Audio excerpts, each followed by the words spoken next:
ಕೊಡಗು ಧ್ವನಿ digital media. ಇದು ಕೊಡಗಿನ ನಂಬರ್ 1 ಯೂಟ್ಯೂಬ್ ಚಾನಲ್.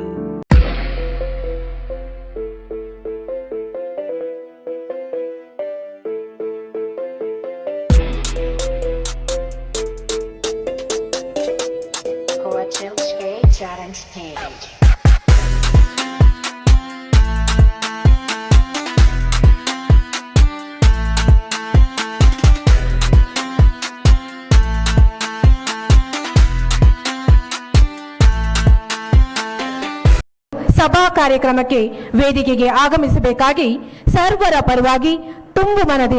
ವಕ್ರತುಂಡ ಮಹಾಕಾಯ ಸೂರ್ಯಕೋಟಿ ಸಮಪ್ರಭ ನಿರ್ವಿಘ್ನಂ ಕುರು ಮೇ ದೇವ ಸರ್ವ ಕಾರ್ಯೇಷು ಸರ್ವದಾ. ಕಾರ್ಯಕ್ರಮವು ಯಾವುದೇ ವಿಘ್ನಗಳಿಲ್ಲದೆ ನಿರ್ವಿಘ್ನವಾಗಿ ನಡೆಯುವಂತೆ ಮಾಡಲು ದೇವರ ಪ್ರಾರ್ಥನೆಯನ್ನು ಮಾಡಲು ಬರುತ್ತಿದ್ದಾರೆ ಶ್ರೀಮತಿ ಕೃತಿಮಾ, ಸಹ ಶಿಕ್ಷಕರು, ಕಾಪ್ಸ್ ಶಾಲೆ, ಗೋಣಿಕೊಪ್ಪ. ತ್ವಮಶಿ ಶರಣ್ಯ ತ್ರಿಭುವನ ಧನ್ಯ ಸುರಮುನಿ ವಂದಿತ ಚರಣ ನವರಸ ಮಧುರ ಕವಿತಾ ಮುಖರ ನವರಸ ಮಧುರ ಕವಿತಾ ಮುಖರ ಸ್ಮಿತ ರುಚಿ ರುಚಿರಾಭರಣ ಜಯ ಜಯ ಹೇ ಭಗವತಿ ಸುರಭಾರತಿ ತವ ಚರಣ ಪ್ರಣಮಾಮಃ ಪ್ರಣಮಾಮಃ ಪ್ರಣಮಾಮಃ ಪ್ರಣಮಾಮಃ. ಈ ಸಂಸ್ಥೆಯ ಕೊರಿಯೋಗ್ರಾಫರ್ ರಮೇಶ್ ಸರ್ ಅವರು ಈ ಹಬ್ಬವನ್ನು ವಿಭಿನ್ನ ರೀತಿಯಲ್ಲಿ ಆಚರಿಸ್ಕೋಬೇಕು ಅಂತ ಹೇಳಿ ಇವತ್ತು ನ್ಯಾಷನಲ್ ಲೆವೆಲ್ ಡ್ಯಾನ್ಸ್ ಕಾಂಪಿಟಿಷನನ್ನು ಆಯೋಜಿಸಿರ್ತಾರೆ. ಇದೇ 10 ವರ್ಷದ ಹಿಂದೆ ಇದೇ ಥರ ಒಂದು ಡ್ಯಾನ್ಸ್ ಧಮಾಲ್ 1 ಅನ್ನು ಆಯೋಜಿಸಿ ಜನಮನ ಕಲಿಸಿ ಎಲ್ಲ ಯಶಸ್ವಿ ಆಗಿತ್ತು. ಇದಕ್ಕೆ ಕಾರಣ ಏನಪ್ಪ ಅಂದರೆ ಆವಾಗ ದಾನಿಗಳು, ಆದರೆ ಪ್ರೇಕ್ಷಕರು ಹಾಗೆ ಕಲಾಭಿಮಾನಿಗಳು ಇನ್ನೊಂದು ಸರಿ ಇದೇ ಥರ ಮಾಡಬೇಕು ಅಂತ ಕೇಳ್ಕೊಳ್ತಾ ಇದ್ರು. ಆದರೆ ನಮಗೆ ಇಲ್ಲಿ ಸ್ಥಳೀಯವಾಗಿ ವೇದಿಕೆ ಕೊರತೆ, ಅಂದರೆ ಈ ಥರ ಆಡಿಟೋರಿಯಂ ಇಲ್ಲ. ಆದರೆ ಮೈಸೂರು, ಬೆಂಗಳೂರು ಅಲ್ಲಲ್ಲಿ ಇದ್ದಾಗ ಅಲ್ಲಿ ಸ್ಥಳೀಯವಾಗಿ ಒಂದು 50ರಿಂದ 1 ಲಕ್ಷಕ್ಕೆ ಒಂದು ಆಡಿಟೋರಿಯಂ ಸಿಗುತ್ತೆ, ಮಾಡ್ಬೋದು. ಬಟ್ ಈ ಕಾರ್ಯಕ್ರಮ ಇಲ್ಲಿ ಮಾಡಬೇಕು ಅಂದರೆ ಒಂದು ಮಿನಿಮಮ್ 15 ಲಕ್ಷ ಬೇಕು. ಈ ವೇದಿಕೆಗೆ ಒಂದು 7-8 ಲಕ್ಷ ಆಗುತ್ತೆ. ಆದರೆ ಈ ವರ್ಷ ನಮಗೆ ಇದಕ್ಕೆ ನಮ್ಮ ಸ್ಥಳೀಯ ದಾನಿಗಳು ಹಾಗೆ ಸ್ಪಾನ್ಸರ್ಸ್ಗಳು ಸಿಕ್ಕಿ ಈ ಕಾರ್ಯಕ್ರಮ ನಡೆಯಲು ಅನುವು ಮಾಡಿಕೊಟ್ಟಿದ್ದಾರೆ. ಹಾಗೆ ಈ ಕಾರ್ಯಕ್ರಮಕ್ಕೆ ಉದ್ಘಾಟಕರಾಗಿ ಯಾರನ್ನು ಕರೆಸಬೇಕು ಅಂತ ಕೇಳ್ಕೊಂಡಾಗ ನಾನು ರಮೇಶ್ ಅವ್ರ ಹತ್ರ ಕೇಳಿದೆ. ಆಗ ಅವರು ಮೊದಲು ಹೇಳಿದ್ದು, ನನ್ನ ಡ್ಯಾನ್ಸ್ ಕಲಿಸಿದ ಮೊದಲ ಗುರು ಆದ ಚೇಂದಿರ ನಿರ್ಮಲಾ ಬೋಪಣ್ಣ ಮೇಡಮ್ ಅವ್ರನ್ನ ಮಾಡಬೇಕು ಅಂತ. ಹಾಗೆ ನಾವು ಅವ್ರನ್ನ ಕೇಳಿದಾಗ ಅವರು ತುಂಬ ಹೃದಯದಿಂದ ಒಪ್ಕೊಂಡು ಈ ಕಾರ್ಯಕ್ರಮಕ್ಕೆ ಆಗಮಿಸಿದ್ದಾರೆ. ಅವರಿಗೆ ಸೈಕ್ಲೋನ್ ಸಂಸ್ಥೆ ಹಾಗೂ ನಿಮ್ಮೆಲ್ಲರ ಪರವಾಗಿ ಸ್ವಾಗತ ಕೋರ್ತಾ ಇದ್ದೇನೆ. ವರ್ಷಗಳ ಹಿಂದೆ ನಾನು ಸಂಗೀತ ನೃತ್ಯ ತರಗತಿಗಳನ್ನು ತೆಗೆದುಕೊಳ್ತಾ ಇದ್ದಂತಹ ಸಂದರ್ಭದಲ್ಲಿ ಪೊನ್ನಂಪೇಟೆಯ ಅಪ್ಪಚ್ಚಕವಿ ವಿದ್ಯಾಲಯದಲ್ಲಿ ಓದುತ್ತಿದ್ದ ಪುಟ್ಟ ಹುಡುಗ ರಮೇಶ್ ಈ ದಿನ ಇಂತಹ ಒಂದು ಅದ್ಭುತವಾದ ವೇದಿಕೆಯಲ್ಲಿ ರಾಷ್ಟ್ರ ಮಟ್ಟದ ನೃತ್ಯ ಸ್ಪರ್ಧೆಯನ್ನು ನಡೆಸುವ ಒಂದು ಧೈರ್ಯ, ಸ್ಥೈರ್ಯ ಇಂತಹ ಒಂದು ಮಲೆನಾಡಿನ ಈ ಮಣ್ಣಿನಲ್ಲಿ ಮಾಡುತ್ತಿರುವುದು ನಿಜಕ್ಕೂ ಶ್ಲಾಘನೀಯ. ನಾನು 80-90ರ ದಶಕದಲ್ಲಿ ನನ್ನ ಶಿಕ್ಷಣವನ್ನು ಮುಗಿಸಿ ಬಂದಾಗ ಪ್ರತಿಯೊಬ್ಬರು ಹೇಳ್ತಾ ಇದ್ದದ್ದು ಒಂದೇ ಮಾತು, ಈ ಊರು ಸಂಗೀತ ನೃತ್ಯಕ್ಕೆ ಅನರ್ಹವಾದುದು ಅಂತ. ವೇದಿಕೆಯ ಮುಂಭಾಗದಲ್ಲಿರತಕ್ಕಂತಹ ಕಲಾವಿದರ ಸಂಖ್ಯೆಯನ್ನು ನೋಡಿದ್ರೆ ಗೊತ್ತಾಗತ್ತೆ ನಾವು ಎಲ್ಲಿದ್ದೇವೆ ಅಂತ. ಸ್ವಾಗತ ಭಾಷಣವನ್ನು ಮಾಡ್ತಾ ಆಗಲೇ ಶ್ರೀಯುತ ದಿಲನ್ ಚೆಂಗಪ್ಪ ಅವರು ಹೇಳಿದರು, ಪಟ್ಟಣಗಳಲ್ಲಾದರೆ 1 ಲಕ್ಷದ ಒಳಗಡೆ ಒಂದು ಸಭಾಭವನ ನಮಗೆ ಸಿಗುತ್ತೆ, ಅಲ್ಲಿ ಈ ಥರದ ಒಂದು ಕಾರ್ಯಕ್ರಮಗಳನ್ನು ನಡೆಸಬಹುದು ಅಂತ. ಹೌದು, ನಿಜ. ಆ ಸಭಾಭವನವೇ ಸಾಕಾಗದೆ ಇರುವಷ್ಟು ಕಲಾ ರಸಿಕರು ನಮಗೆ ಅಲ್ಲಿ ಸಿಗ್ತಾರೆ. ನಾವಿಲ್ಲಿ ಕಲಾ ರಸಿಕರನ್ನು ಹುಡುಕೊಂಡು ಹೋದ್ರೂ ಬರೋದಕ್ಕೆ ಹಿಂದೇಟು ಹಾಕ್ತಾರೆ. ಯಾತಕ್ಕಂದರೆ ನಾನು ನನ್ನ ನಿನಾದ ಸಂಗೀತ ನೃತ್ಯ ಸಂಸ್ಥೆಯ ಮುಖಾಂತರ ಒಂದು ಅಂತರಶಾಲಾ ಸಂಗೀತ ನೃತ್ಯ ಪೈಪೋಟಿಯನ್ನು ಪೊನ್ನಂಪೇಟೆಯಲ್ಲಿ ಆಯೋಜಿಸಿ ಕಾರ್ಯಕ್ರಮದಲ್ಲಿ ಅನೇಕ ವಿದ್ಯಾರ್ಥಿಗಳಿಗೆ ವೇದಿಕೆಯ ಅವಕಾಶವನ್ನು ಮಾಡಿಕೊಟ್ಟಿದ್ದೆ. ಆ ವೇದಿಕೆಯನ್ನು ಬಳಸ್ಕೊಳ್ಳಿಕ್ಕೂ ಕೂಡ ಗೊತ್ತಿಲ್ಲದೆ ಇರತಕ್ಕಂತಹ ಒಂದು ಪರಿಸ್ಥಿತಿ ನಮ್ಮಲ್ಲಿತ್ತು. ನಾವು ಹಿಂದಿನ ಕಲಾವಿದರನ್ನ ನಾವು ಅವಲೋಕಿಸಿದರೆ ಕಲೆಗಾಗಿ ಬದುಕ್ತಾ ಇದ್ರು ಅವರು. ಇಂದು ನಾವು ಬದುಕಿಗೆ ಕಲೆಯನ್ನು ಇಟ್ಕೊಂಡಿದ್ದೇವೆ, ಬದುಕಬೇಕಲ್ಲ, ಏನೋ ಒಂದು ಇರಲಿ ಅಂತ. ಆ ರೀತಿಯಲ್ಲಿ ಆ ಮಟ್ಟದಲ್ಲಿ ಇರತಕ್ಕಂತಹ ಒಂದು ಸ್ಥಳದಲ್ಲಿ ಇಷ್ಟು ಅದ್ಧೂರಿಯಾಗಿ ಒಂದು ಕಾರ್ಯಕ್ರಮವನ್ನು ಆಯೋಜಿಸುವುದು ಸುಲಭದ ಮಾತಲ್ಲ. ಏನೋ ನಮಗೆ ಹಣದ ಒಂದು ಬಲ ಸಿಗಬಹುದು, ಅಥವಾ ಜನರು ಬಂದು ನಮಗೆ ಒತ್ತಾಸೆಯಾಗಿ ನಿಲ್ಲಬಹುದು ಕೆಲಸ ಮಾಡ್ತೀನಿ ಅಂತ. ಆದರೆ ನಿಜವಾಗ್ಲೂ ಹೇಳೋದು ಅಂತಂದರೆ ಕಲಾವಿದರನ್ನ ಕರ್ಕೊಂಡು ಬಂದು ಕಲಾವಿದರಿಂದ ನಾವು ಒಂದು ಕಾರ್ಯಕ್ರಮವನ್ನು ನಡೆಸುವುದು ನಿಜವಾಗಲೂ ಕಷ್ಟ ಸಾಧ್ಯ. ಆ ಒಂದು ನಿಟ್ಟಿನಲ್ಲಿ ಶ್ರೀಯುತ ರಮೇಶ್ ಅವರು ಒಂದು ಒಳ್ಳೆಯ ಕಾರ್ಯವನ್ನು ಮಾಡಿದ್ದಾರೆ. ಅವರ 15ನೇ ವಾರ್ಷಿಕೋತ್ಸವ, ಅವರ ಶಾಲೆಯ 15ನೇ ವಾರ್ಷಿಕೋತ್ಸವದ ಒಂದು ಸಂದರ್ಭದಲ್ಲಿ ಇಂತಹ ಒಂದು ಕಾರ್ಯಕ್ರಮವನ್ನು ಆಯೋಜಿಸಿದ್ದಾರೆ. ಇದಕ್ಕೆ ಅವರ ವಿದ್ಯಾರ್ಥಿಗಳು ಆಗಲಿ ಅಥವಾ ಆ ವಿದ್ಯಾರ್ಥಿಗಳ ಪೋಷಕರಾಗಲಿ ಅಥವಾ ಬೆಂಬಲಿಗರಾಗಲಿ ಎಲ್ಲರೂ ಕೈ ಜೋಡಿಸಿ ಇಂತಹ ಒಂದು ಕಾರ್ಯಕ್ರಮವನ್ನು ನಡೆಸ್ತಾ ಇದ್ದಾರೆ. ಅದು ಶ್ಲಾಘನೀಯ ವಿಷಯ. ಅವರ ಈ ಒಂದು ಬದುಕು ಕಲೆಗಾಗಿ ಬದುಕು ಅನ್ನೋ ಒಂದು ರೀತಿಯಲ್ಲಿ ಮುಂದಕ್ಕೆ ಹೋಗಲಿ ಅಂತ ನಾನು ಆಶಿಸ್ತೇನೆ. ಅವರು ನನ್ನನ್ನು ಅವರ ಮೊದಲ ಶಿಕ್ಷಕಿ, ಅವರ ನೃತ್ಯ ಶಿಕ್ಷಕಿ ಅಂತ ಗುರುತಿಸಿ ಈ ದಿನ ಒಂದು ಈ ಕಾರ್ಯಕ್ರಮದಲ್ಲಿ ಉದ್ಘಾಟನೆಯನ್ನು ಮಾಡಲಿಕ್ಕೆ ಕರೆದಿದ್ದಾರೆ. ಹಾಗಾಗಿ ನಾನು ಅವರಿಗೆ ನನ್ನ ಅನಂತ ವಂದನೆಗಳನ್ನು ಅರ್ಪಿಸ್ತೇನೆ. ಹಾಗೆ ಅವರ ಮುಂದಿನ ಬದುಕು ಇನ್ನೂ ಇನ್ನೂ ಇನ್ನೂ ಎತ್ತರಕ್ಕೆ ಹೋಗಲಿ, ಇನ್ನೂ ಅವರು ಈ ಕಲಾ ಲೋಕದಲ್ಲಿ ಗುರುತಿಸಿಕೊಳ್ಳುವಂತಾಗಲಿ ಅಂತ ಹೇಳಿ ನಾನು ಆಶೀರ್ವಾದವನ್ನು ಮಾಡುತ್ತಾ ನನ್ನನ್ನು ಈ ಕಾರ್ಯಕ್ರಮಕ್ಕೆ ಉದ್ಘಾಟಕಿಯಾಗಿ ಆಹ್ವಾನಿಸಿದ್ದಕ್ಕೆ ಎಲ್ಲರಿಗೂ ವಂದನೆಗಳನ್ನು ಅರ್ಪಿಸ್ತಾ ನಾನು 2 ಮಾತು ಮುಗಿಸ್ತೇನೆ. ನಮಸ್ಕಾರ. ಅಡಿಯಲ್ಲಿ ಇವತ್ತು ಆಯೋಜನೆಗೊಂಡಂತಹ ರಾಷ್ಟ್ರ ಮಟ್ಟದ ಡ್ಯಾನ್ಸ್ ಧಮಾಲ್ ಇದರ ಈ ಸಭೆಯ ಕಾರ್ಯಕ್ರಮವನ್ನು ನಮ್ಮ ಬಹುಶಃ ನಿಮಗೆಲ್ಲ ನಿರ್ಮಲಾ ಮೇಡಮ್ ಅಂತ ಹೇಳೋದು ನಿಮ್ಗೆ ಗೊತ್ತಿರಲಿಕ್ಕಿಲ್ಲ. ಕಲೆಯಲ್ಲಿ ಕೆಲವು ಉತ್ತಮ ಮಟ್ಟದ ಕಲಾವಿದರನ್ನು, ಸಂಗೀತಗಾರರನ್ನು ಉತ್ಪತ್ತಿ ಮಾಡಿದಂತಹ ಒಂದು ಫ್ಯಾಕ್ಟ್ರಿ ಅಂತ ಹೇಳ್ಬೋದು ಅವರನ್ನು ಇಲ್ಲಿ ಉದ್ಘಾಟನೆ ಕರೆದಂಥ ಅವರದೇ ಶಿಷ್ಯನ ನಾನು ಬಹುಶಃ ಅವರ ಆಶೀರ್ವಾದ ಸದಾ ಅವರಿಗೆ ಇರಲಿ ಅಂತ ಹೇಳುತ್ತಾ, ವೇದಿಕೆಯಲ್ಲಿ ಆಸೀನರಾದಂಥ ಈ ಅಧ್ಯಕ್ಷತೆಯನ್ನು ವಹಿಸಿಕೊಂಡು ನನ್ನ ಸ್ನೇಹಿತ ಅಂತ ಹೇಳೋಕ್ಕಿಂತ ನನ್ನ ಎಲ್ಲ ಕಾರ್ಯಕ್ರಮದಲ್ಲಿ ನನ್ನನ್ನು ಬೆನ್ನು ತಟ್ಟಿ ನನ್ನ ಒಂದು ಹುಮ್ಮಸ್ಸು ತುಂಬಿ ಎಲ್ಲ ಕಾರ್ಯಕ್ರಮ ಯಶಸ್ವಿಗೊಳಿಸಿದಂಥ ಒಂದು ಅಧ್ಯಕ್ಷರು ಅಂತ ಹೇಳಿದ್ರೆ ದಿಲನ್ ಚೆಂಗಪ್ಪನವರು. ಹಾಗೆ ನಮ್ಮ BN ಯುವ ಒಕ್ಕೂಟದಲ್ಲಿ ಅಧ್ಯಕ್ಷನಾದ ಮೇಲೆ ಈ ಕಲೆಗಳನ್ನ ಬೆಳೆಸೋ ನಿಟ್ಟಿನಲ್ಲಿ ಯುವಜನ ಉತ್ಸವ, ಯುವಜನ ಮೇಳಗಳನ್ನು ಮಾಡ್ತಿದ್ದೋ. ಅದು ಸರ್ಕಾರದ ಕಾರ್ಯಕ್ರಮ ಆಗಿತ್ತು. ಉತ್ತೇಜನ ಕಡಿಮೆ ಇದ್ರೂ ಕೂಡ ನಾವು ಸಂಘ ಸಂಸ್ಥೆಗಳೆಲ್ಲ ಒಳಗೊಂಡು ಕೈ ಜೋಡಿಸಿ ಆ ಕಾರ್ಯಕ್ರಮವನ್ನು ಯುವ ಪ್ರತಿಭೆಗಳನ್ನು ಮುಂಚೂಣಿಗೆ ತರುವಂಥ ನಿಟ್ಟಿನಲ್ಲಿ ಕೆಲಸವನ್ನು ನಾವು ಮಾಡಿದಂತು. ಹಾಗೆ ಈ ರೀತಿ ವೇದಿಕೆಯನ್ನು ಮತ್ತೆ ಇಂಥ ಕಾರ್ಯಕ್ರಮವನ್ನು ನಾವು ಟಿ ವಿ ಪರದೆಯಲ್ಲಿ ನೋಡ್ತಿದ್ದಂಥ ವಿಚಾರಗಳಿತ್ತು.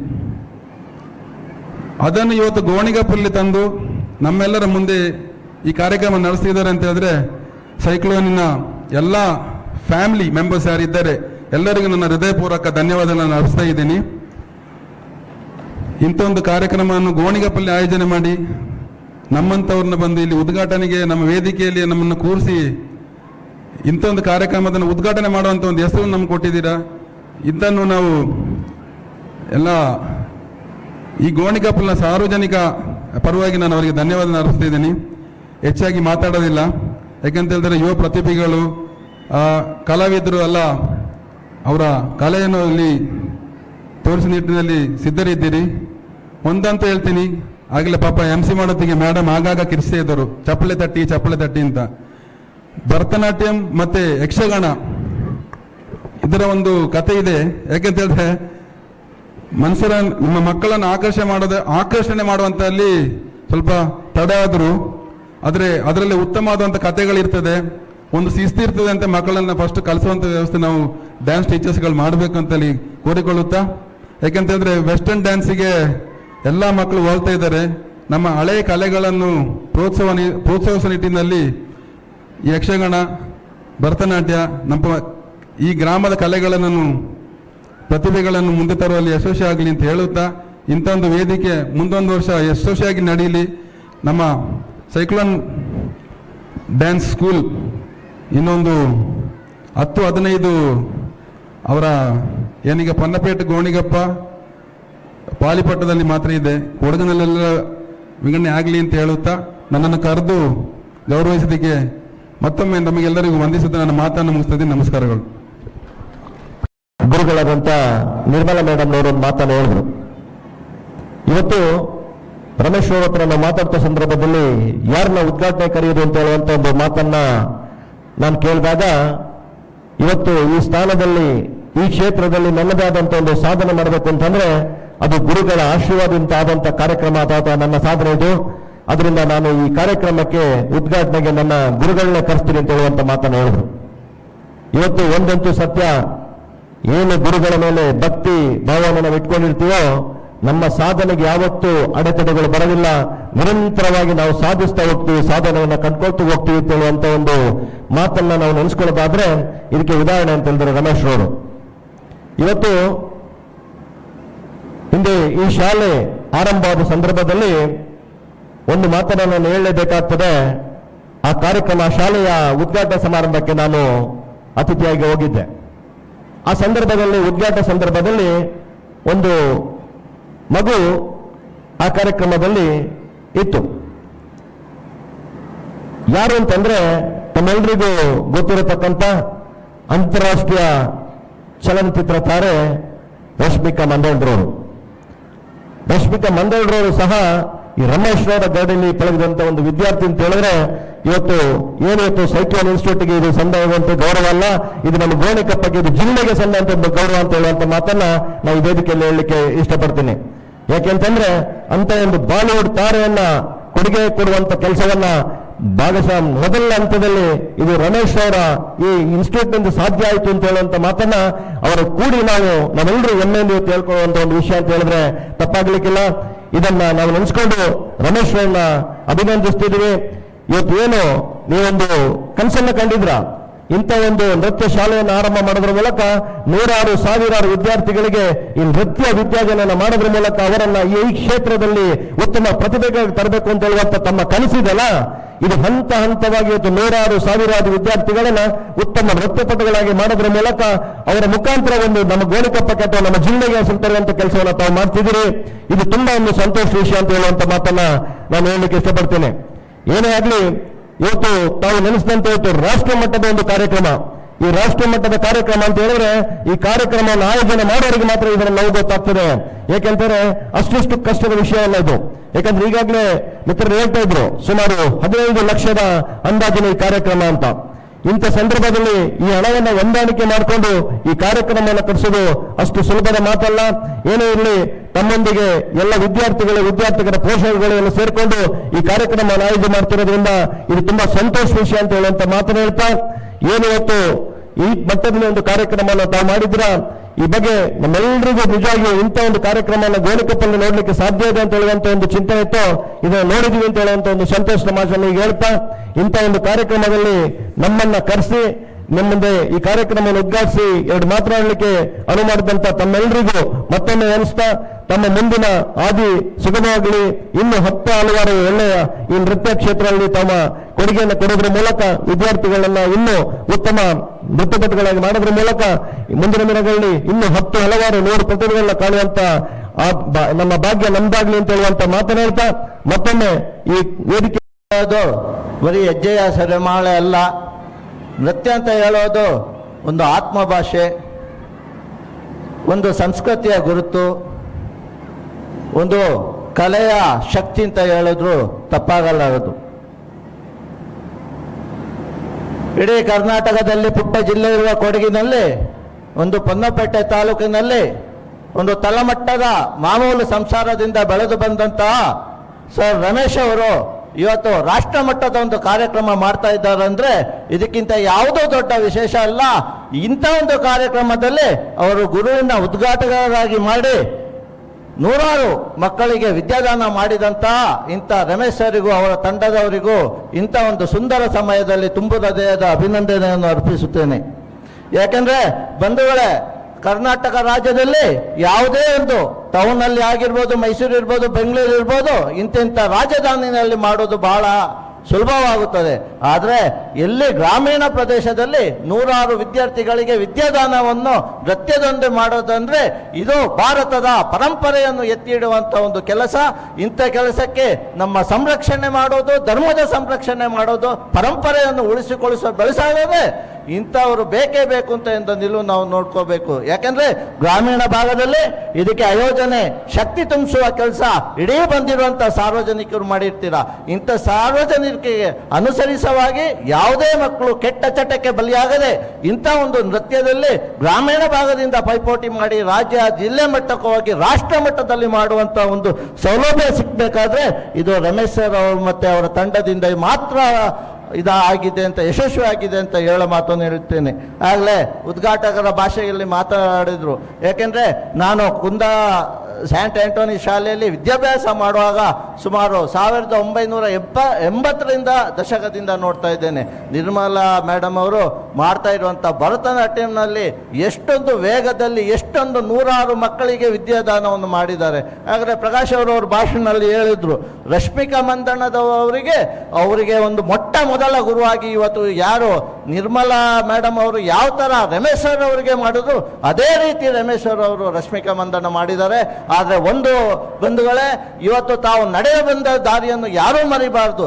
ಅವರಿಗೆ ಕೊಟ್ಟಂತ ಶಿಕ್ಷಣ ಕಲೆಗೆ ಇವತ್ತು ಈ ಕಾರ್ಯಕ್ರಮ ಮಾಡೋದಕ್ಕೆ ಅವರು ಕೈ ಎತ್ತಿ ಸಹಕರಿಸಿದೆ ಅಂತ ಹೇಳಿದ್ರು ತಪ್ಪಾಗಲಾರದು ಅಂತ ಹೇಳೋ ಮಾತನ್ನು ನಾನು ಹೇಳುತ್ತಾ, ಮುಂದಿನ ದಿನದಲ್ಲಿ ಇಂಥ ಭರತನಾಟ್ಯಂ ಕಲೆ, ಯಕ್ಷಗಾನ ಕಲೆಗೆ ಎಲ್ಲ ಗ್ರಾಮಾಂತರ ಭಾಗದಲ್ಲಿ ಎಲ್ಲರೂ ಒತ್ತು ಕೊಡುವಂಥ ಕೆಲಸವನ್ನು ಮಾಡುತ್ತಾ ಮುಂದಿನ ದಿನದಲ್ಲಿ 100 ವಿದ್ಯಾರ್ಥಿಗಳು ಇಲ್ಲಿಂದ ಹೋಗಿ ರಾಜ್ಯ ಮಟ್ಟದಲ್ಲಿ ಹಾಗೂ ರಾಷ್ಟ್ರ ಮಟ್ಟದಲ್ಲಿ ಚಿಮ್ಮಲಿ ಅಂತ ಹೇಳಿ ಹಾರೈಸುತ್ತಾ, ಕೊಡಗಿನ ಕುಲದೇವತೆ ಆದ ನಮ್ಮ ಕಾವೇರಮ್ಮೆ ಹಾಗೂ ಇಗ್ಗುತಪ್ಪ ಹಾಗೂ ಈ ಸನ್ನಿವೇಶದಲ್ಲಿ ಶ್ರೀ ದೇವತೆಯಾದ ನಟರಾಜ್ ಸಮೇತ ನಿಮಗೆಲ್ಲ ಸರ್ವರಿಗೂ ಆಶೀರ್ವಾದ ಮಾಡಲಿ ಹಾಗೂ ಈ ಕಾರ್ಯಕ್ರಮ ಯಶಸ್ವಿ ಆಗಲಿ ಅಂತ ಹೇಳೋ 2 ಮಾತನ್ನು ಹೇಳುತ್ತಾ ನನ್ನ ಮಾತಿಗೆ ವಿರಾಮವನ್ನು ಹೇಳುತ್ತೇನೆ. ಭಾರತ್ ಮಾತಾ ಕಿ ಜೈ. ಆ 15 ವರ್ಷದಿಂದ ಹೇಗೆ ಅಂದರೆ, ನಾನು ಕೊಡಗಿಗೆ ಹೊಸಬ. ರಮೇಶ್ ಅವರು ಆವಾಗ ಜಸ್ಟ್ ಸೈಕ್ಲೋನ್ ಇನ್ಸ್ಟಿಟ್ಯೂಟ್ ಶುರು ಮಾಡ್ತಾ ಇದ್ದ ಸಂದರ್ಭ, ನಾನು ಹೊಸದಾಗಿ ನಮ್ಮ ರೂಟ್ಸ್ ವಿದ್ಯಾಸಂಸ್ಥೆನ ಶುರು ಮಾಡಿರುವಂಥ ಸಂದರ್ಭ.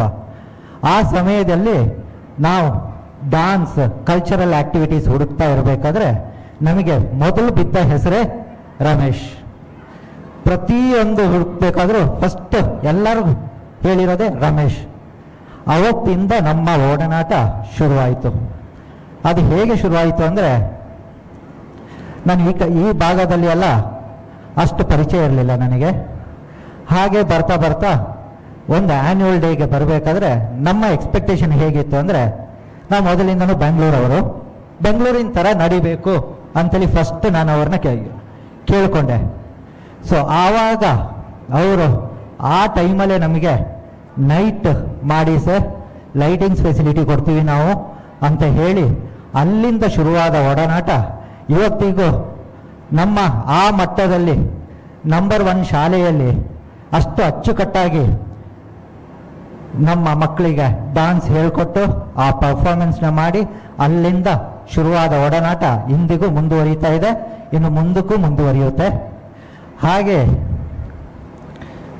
ಇವತ್ತಿಂದು ಪ್ರೇಕ್ಷಕರನ್ನ ನೋಡಿದ್ರೆ ತುಂಬ ಕಮ್ಮಿ ಜನರು ಕಾಣಿಸ್ತಾ ಇದ್ದೀರಾ. ಇಲ್ಲಿ ಒಂದು 10 ವರ್ಷದಿಂದ ಇಲ್ಲೇ ಸ್ಟೇಟ್ ಲೆವೆಲ್ ಕಾಂಪಿಟೇಷನ್ ಆಗಿತ್ತು. ಸೊ ಇವಾಗ ಇಂಟರ್ನ್ಯಾಷನಲ್ ಲೆವೆಲ್ಗೆ ಬಂದಿದ್ದಾರೆ. ಸೊ ಇಂಟರ್ನ್ಯಾಷನಲ್ ಲೆವೆಲಲ್ಲಿ ಇವಾಗ ನಾನು ಮಾತಾಡಿದಾಗೆ ರಮೇಶ್ ಅವರು ಹೇಳಿದ್ರು, ನಿಯರ್ಲಿ 200 ಟೀಮು ಪಾರ್ಟಿಸಿಪೇಟ್ ಮಾಡ್ತಾ ಇದೆ ಅಂತೇಳಿ. ಎಲ್ಲ ಕಡೆಯಿಂದ ಬಂದಿದ್ದಾರೆ, ಗೋವಾದಿಂದ ಬಂದಿದ್ದಾರೆ, ಮತ್ತು ಕರ್ನಾಟಕ ಬಿಟ್ಟು ಬೇರೆ ಬೇರೆ ಕಡೆಯಿಂದ ಬಂದಿದ್ದಾರೆ ಅಂತೇಳಿ. ಇದು ನಿಜವಾಗ್ಲೂ ಹೆಮ್ಮೆಯ ವಿಚಾರ. ಯಾಕಂದರೆ ನಮ್ಮ ಎಲ್ಲರೂ ಹೇಳಿದ್ರು, ಈ ಗ್ರಾಮೀಣ ಪ್ರದೇಶದಲ್ಲಿ ಇಂಥ ಒಂದು ಕಾರ್ಯಕ್ರಮ ನಡೆಸೋದು ತುಂಬ ಕಷ್ಟಕರ ವಿಚಾರ ಅಂತೇಳಿ. ಹೌದು, ನಾನು ಒಪ್ತೀನಿ. ಯಾಕಂದರೆ ಈ ಗ್ರಾಮೀಣ ಪ್ರದೇಶದಲ್ಲಿ ಏನೇ ಆದರೂ 4 ಪಟ್ಟು ಎಕ್ಸ್ಟ್ರಾ ದುಡ್ಡು ಬೇಕಾಗುತ್ತದೆ. ಎಲ್ಲಾನು ನಾವು ಎಣಿಸಿದಾಗೆ ಬರಲ್ಲ, ಪ್ರತಿಯೊಂದಕ್ಕೂ ಹಾರ್ಡ್ ವರ್ಕ್ ಮಾಡಲೇಬೇಕಾಗುತ್ತದೆ. ರಮೇಶ್ ಅವ್ರನ್ನ ನಾನು ಮೊದಲಿಂದನೇ ನೋಡಿದ್ದೀನಿ, ಅವರೊಬ್ಬರು ಹಾರ್ಡ್ ವರ್ಕರ್, ಡೌಟೇ ಇಲ್ಲ. ಓಕೆ, ಈ ರೀತಿ ಎಲ್ಲನೂ ಬಂದರೆ ಈಗ ನೋಡಿದ್ರೆ ಇಲ್ಲಿನ ಪ್ರೇಕ್ಷಕರಿಗೆ ನೀವು ಸ್ಟೇಟ್ ಲೆವೆಲಲ್ಲಿ ಕಾಂಪೀಟ್ ಮಾಡಬೇಕಾದ್ರೆ ಮೈಸೂರು, ಬ್ಯಾಂಗ್ಳೂರು ಆ ಥರ ಹೊರಗಡೆ ಹೋಗಬೇಕಾಗಿತ್ತು. ಇವಾಗ ಇಲ್ಲೇ ಇವರೇ ಮಾಡಿರೋದ್ರಿಂದ ಅದ್ರದ್ದು ಸದುಪಯೋಗ ನೀವೆಲ್ಲರೂ ಮಾಡ್ಕೋಬೇಕು. ಇನ್ನೂ ಜಾಸ್ತಿ ಜನರು ಬರಬೇಕು, ಇನ್ನೂ ಜಾಸ್ತಿ ಎಲ್ಲರೂ ಇಲ್ಲೇ ಈ ವೇದಿಕೆಯಲ್ಲೇ ಪಾರ್ಟಿಸಿಪೇಟ್ ಮಾಡಿದ್ರೆ ನಿಮ್ಮ ಮಕ್ಕಳಿಗೂ ಒಂದು ಧೈರ್ಯ ಬರುತ್ತೆ. ಓಕೆ, ಮತ್ತೆ ಈ 180 ಟೀಮ್ಸ್ ಅಂತ ಹೇಳಿದ್ರು ಅದೊಂದು ಹೆಮ್ಮೆಯ ವಿಚಾರನೇ. ಈ ಇದರಲ್ಲಿ 180 ಪ್ಲಸ್ ಆಗುತ್ತೆ, ಡೆಫಿನೆಟ್ಲಿ ನಾಳೆನೂ ಮತ್ತೆ ಬರ್ತಾರೆ, ಜಾಯಿನ್ ಆಗ್ತಾರೆ, 180 ಪ್ಲಸ್ ಆಗುತ್ತೆ. ಈ ಎಲ್ಲಾದ್ರೂ ಮಕ್ಕಳು ಹಿಂದೆನೋ ಅವ್ರ ಪೇರೆಂಟ್ಸ್ದು ಹಾರ್ಡ್ ವರ್ಕ್ ಇದ್ದೇ ಇರುತ್ತೆ, ಮಾಡಲೇಬೇಕು. ಓಕೆ, ಮಾಡೇ ಮಾಡ್ತಾರೆ. ಹಾಗೆ ಎಲ್ಲಾನು ನೀವು ಗುರುಗೇ ಬಿಡೋಕ್ಕಾಗಲ್ಲ. ಓಕೆ, ಪೇರೆಂಟ್ಸ್ಗಳದ್ದು ಸ್ವಲ್ಪ ನಿಮ್ಮ ಸಹಾಯ ಬೇಕಾಗುತ್ತದೆ. ಸೊ ಆದ್ರಿಂದ ಗುರುನ ಎಷ್ಟು ಸಹಾಯ ಬೇಕೋ ಅವರು ಎಲ್ಲ ಹೆಲ್ಪ್ ಮಾಡ್ತಾರೆ. ಅದ್ರ ಜೊತೆಗೆ ನಿಮ್ಮ ಕೈ ಜೋಡಿಸಿ ಇದ್ರೆ ಇವತ್ತು ನೋಡಿದ್ರೆ ತುಂಬಾ ಖುಷಿ ಆಗುತ್ತದೆ. ಸೈಕ್ಲೋನ್ ಟೀಮ್ ತುಂಬಾ ಜನರು, ತುಂಬಾ ಫ್ಯಾಮಿಲಿ ತುಂಬಾ ದೊಡ್ಡದಿದೆ. ಸೊ ಇಷ್ಟು ದೊಡ್ಡ ಫ್ಯಾಮಿಲಿಯಲ್ಲಿ, ಇಷ್ಟು ದೊಡ್ಡ ಟೀಮಲ್ಲಿ ಇಲ್ಲಿ ಒಂದು ಎಲ್ಲರೂ ಒಗ್ಗಟ್ಟಾಗಿ ಹೊಂದಾಣಿಕೆಯಾಗಿ ಮಾಡ್ತಿರೋದು ತುಂಬ ಸಂತೋಷದ ವಿಚಾರ. ಹೀಗೆ ಇದು ಇನ್ನೂ ಮುಂದುವರಿಯಲಿ, ಇನ್ನು ಮುಂದಕ್ಕೆ ನ್ಯಾಷನಲ್ ಇಂದ ಇಂಟರ್ನ್ಯಾಷನಲ್ ಲೆವೆಲ್ ಕಾಂಪೀಟ್ ಮಾಡೋ ಹಾಗೆ ಆಗಲಿ ಅಂತೇಳಿ ಹೇಳುತ್ತಾ, ಇದೇ ಗೋಣಿಗೊಪ್ಪದಲ್ಲೇ ಈ ಥರ ಕಾಂಪಿಟೇಷನ್ ನಡೀಲಿ, ನಮ್ಮ ಪ್ರೋತ್ಸಾಹ ಇದ್ದೇ ಇರುತ್ತೆ, ಮುಂದಕ್ಕೂ ಇರುತ್ತೆ ಅಂತೇಳಿ ಹೇಳುತ್ತಾ ನನ್ನ ಒಂದೆರಡು ಮಾತುಗಳನ್ನ ಮುಗಿಸ್ತಾ ಇದ್ದೀನಿ. ಓಕೆ, ಕೊನೆಗೆ ಎಲ್ಲ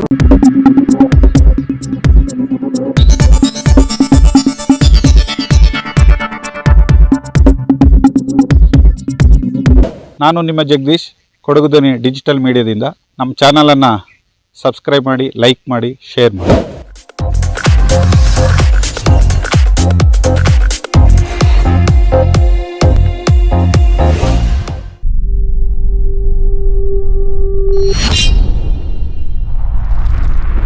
ಕೊಡಗು ಧ್ವನಿ ಡಿಜಿಟಲ್ ಮೀಡಿಯಾ, ಇದು ಕೊಡಗಿನ ನಂಬರ್ 1 ಯೂಟ್ಯೂಬ್ ಚಾನಲ್.